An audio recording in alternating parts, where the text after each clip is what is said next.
guys, Miss Venable here, bringing you a screencastify on volcanoes. So what is a volcano? A volcano is a place in the earth where magma, which is the name for all of the molten rock underneath the crust of the earth, it reaches a thin spot in the earth's crust. And so this magma has convection currents that are constantly moving it around, just like water boils in a pot. And sometimes this magma finds its way up to the surface. So a volcano is really just a place where the magma underneath the Earth's crust has the opportunity to rise to the surface. And many volcanoes are sort of like vents or chimneys that connect a magma chamber underneath the Earth's crust with the surface. And so this is a typical picture of a standard volcano. And there's a conduit, which is sort of a pipeline that comes up that the magma can rise up through. And then there'll be little vents where the magma can come out onto the surface. Once it's out on the surface, it's not called magma anymore. It's called lava. And we know that cooling lava turns into igneous rock. This can happen on the Earth's surface, and we can see these in lots of places on our planet. It can also happen under the ocean. So it's pretty interesting, all the places that volcanoes can form. There are three main types of volcanoes on the Earth's surface. They are called composite, and sometimes they're called strato-composite or just strato, and cinder cone, and shield. And so we're going to learn a little bit about the three different types. So the first type I want to talk about is the biggest. And these are called shield volcanoes. And they're typically huge in diameter, huge. They're the biggest. But they're not so tall. Usually they'll kind of have a rounded type of shape with lots of places for the lava to flow out over the sides. And the Hawaiian Islands are a great example of this. The flow of lava is very gentle. It's not what we call an effusive eruption. It's a pretty gentle eruption. Very regular eruptions.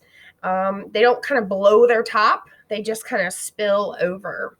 And this oftentimes is what we see in the earth and also under the ocean. On the sea floor, we often see this type of shield volcano. They'll have an extensive conduit system of magma. All right, so those are shield volcanoes. Let's look at strato, or they're called composite volcanoes.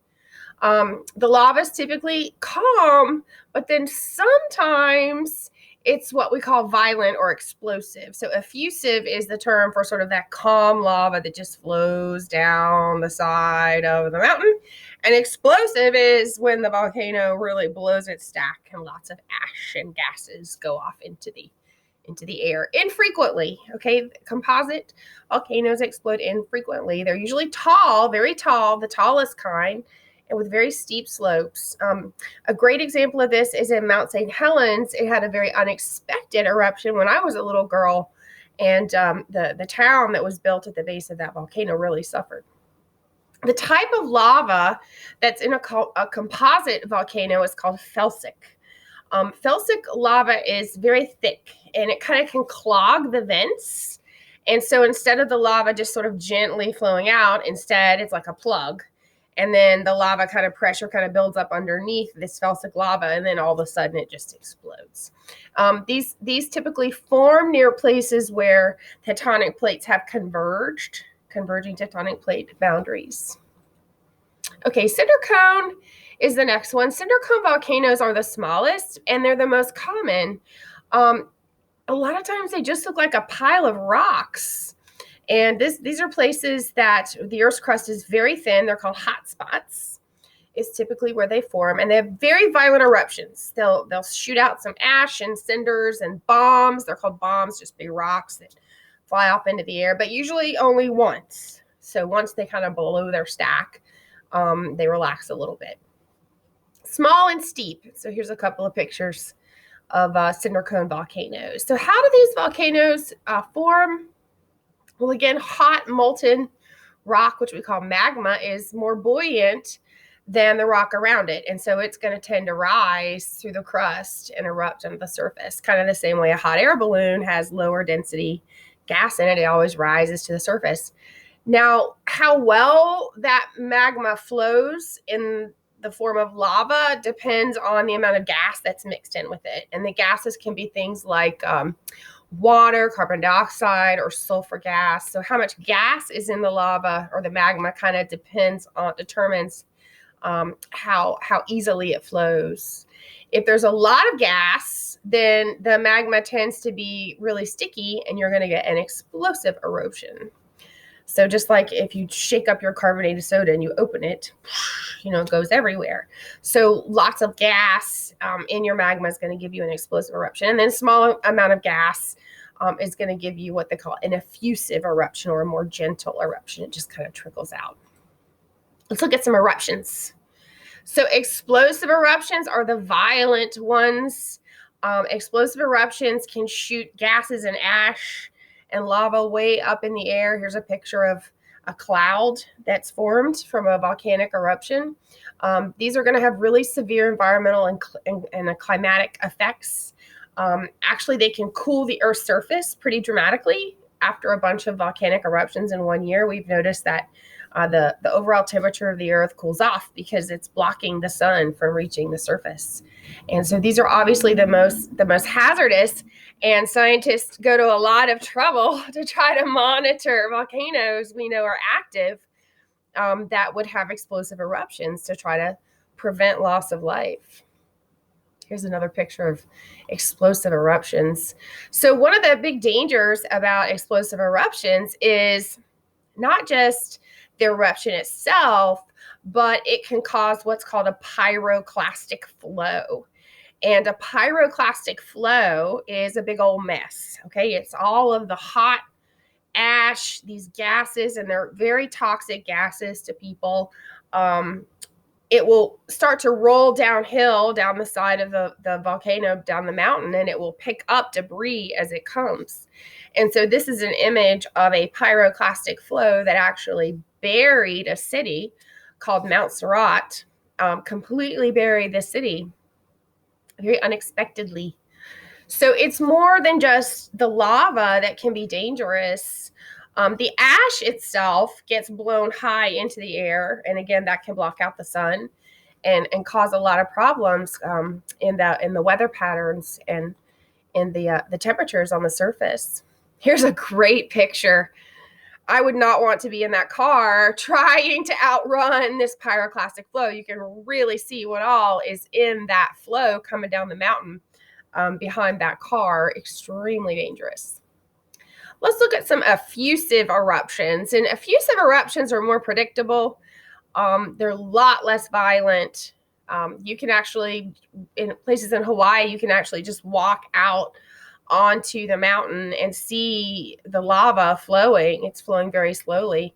You just have to be careful not to step on any hot spots. You can see that some of these cars have gotten trapped. That was probably just because they got too close and got stuck. But this is a place in Hawaii, and the lava kind of flows out in predictable paths. It just kind of becomes river. And this is actually how the island formed, was from these effusive eruptions. And slowly the magma that's underneath the surface comes to the top as lava, and the lava cools and hardens into igneous rock. And so all of the island chains of Hawaii are basically igneous rock from this type of eruption. Let's talk a little bit about monitoring of volcanoes, and how do we keep volcanoes from being so hazardous to human beings. This is called mitigating the hazard, or trying to make it less life-threatening.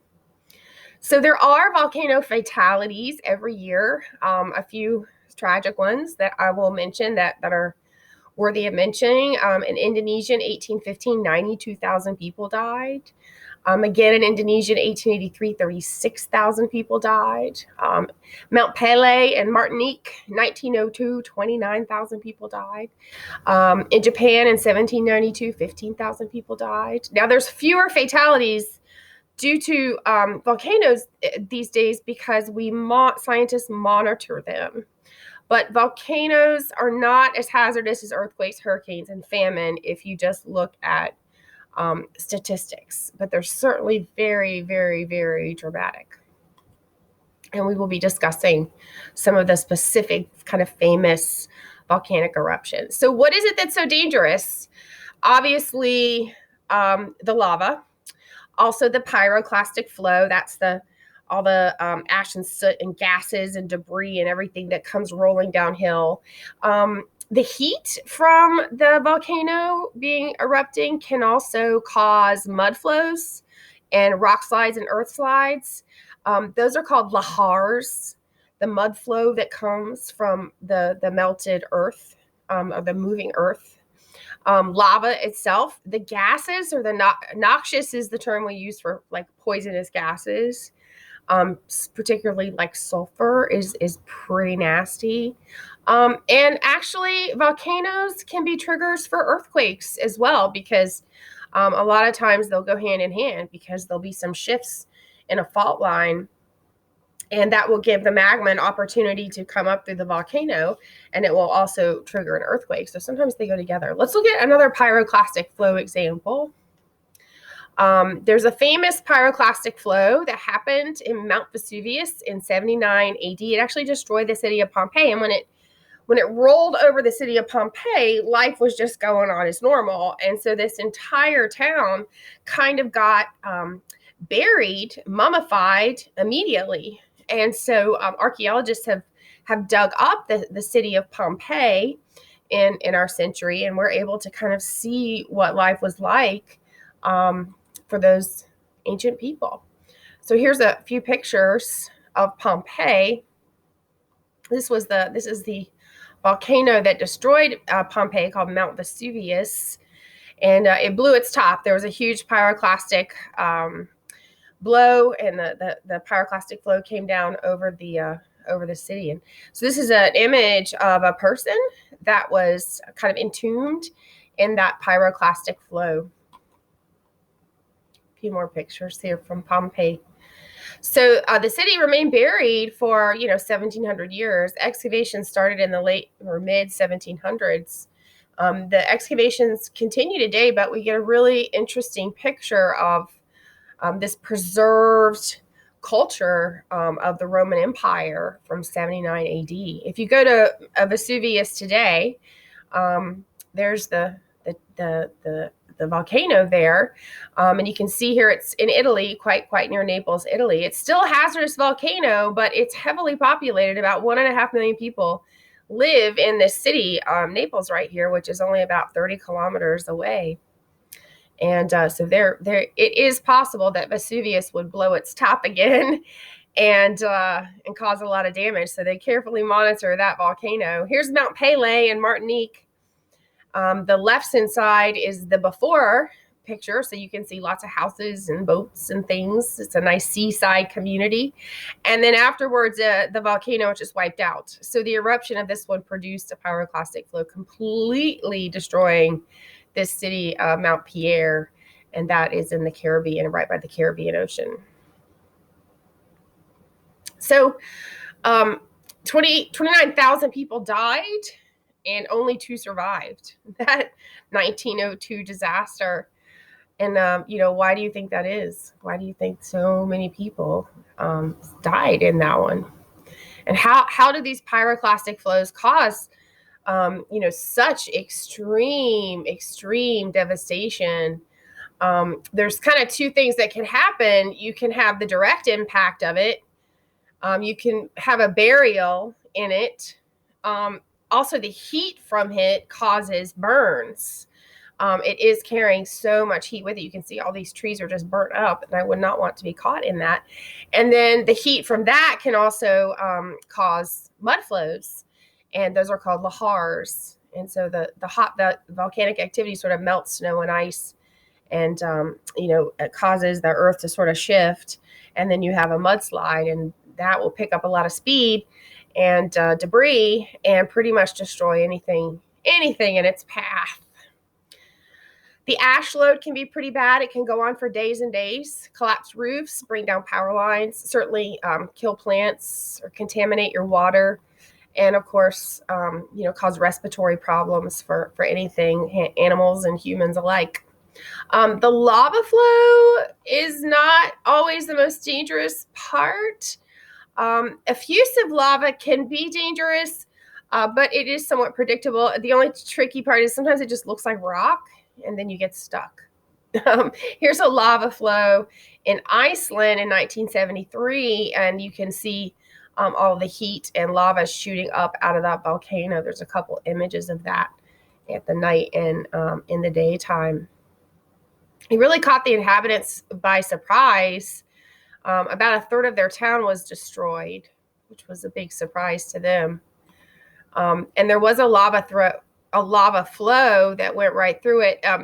But what they did was they actually fought the lava. They actually brought hoses in and sprayed seawater on the advancing lava flow, and that cooled it.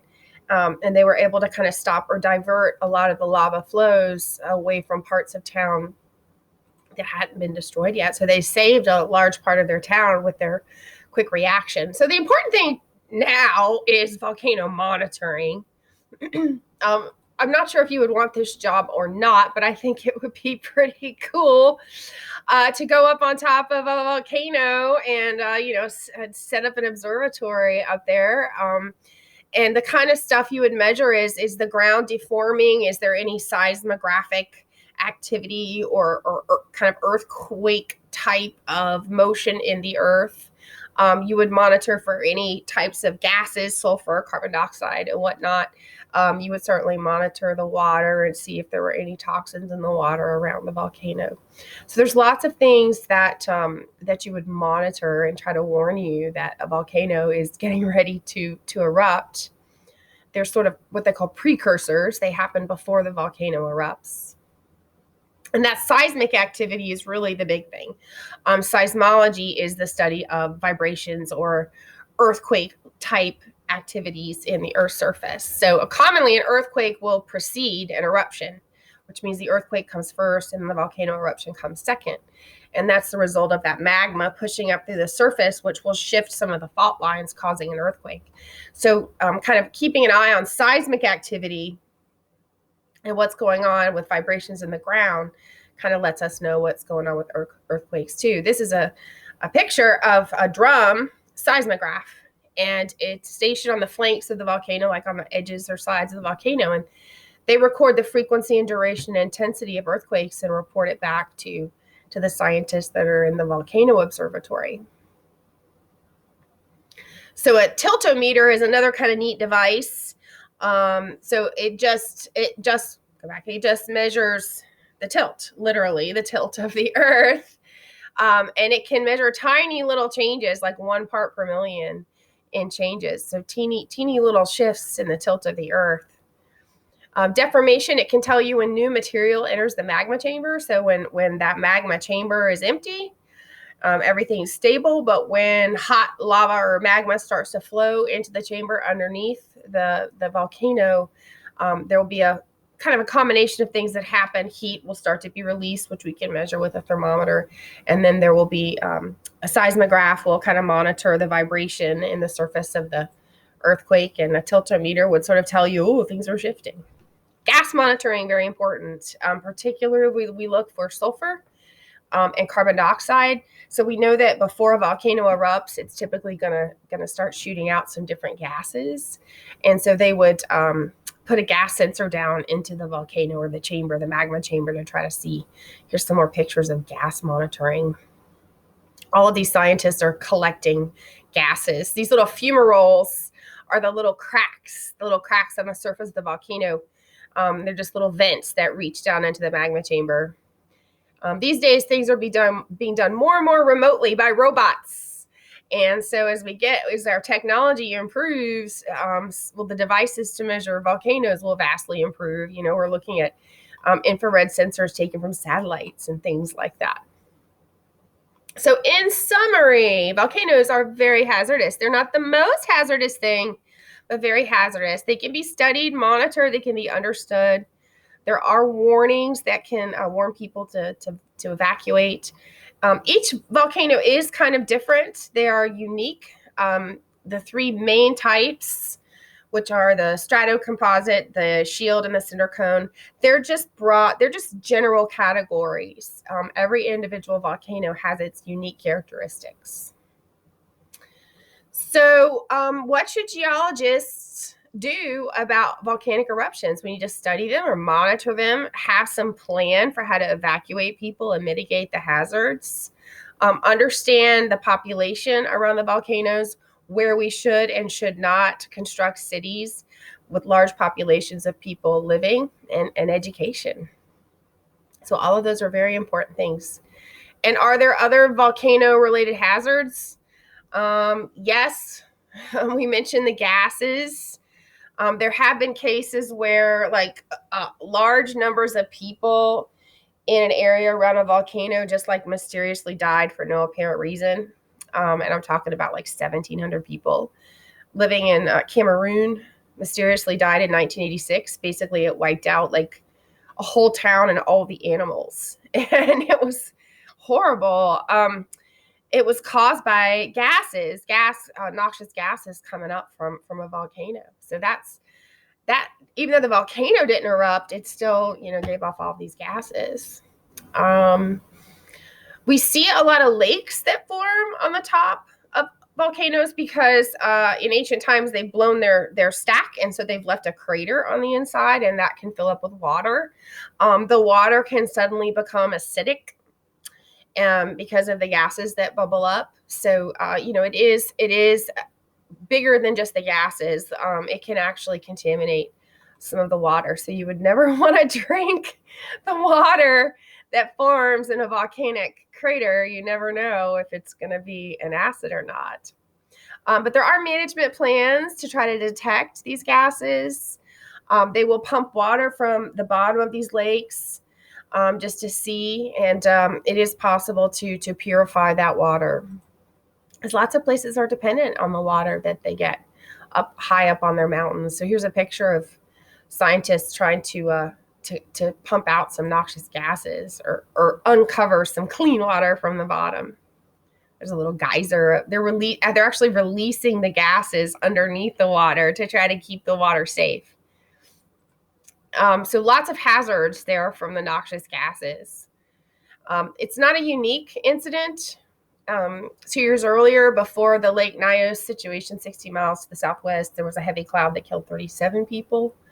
A third lake, Lake Kivu in the Congo-Rwanda border in Central Africa, is also known to be a reservoir of carbon dioxide and methane, which is actually a flammable gas. So yeah, your lake could be caught on fire. So what is an earthquake? It's when large volumes of magma move through thin places in the Earth's crust, oftentimes caused by earthquakes, and the magma will come to the surface as lava.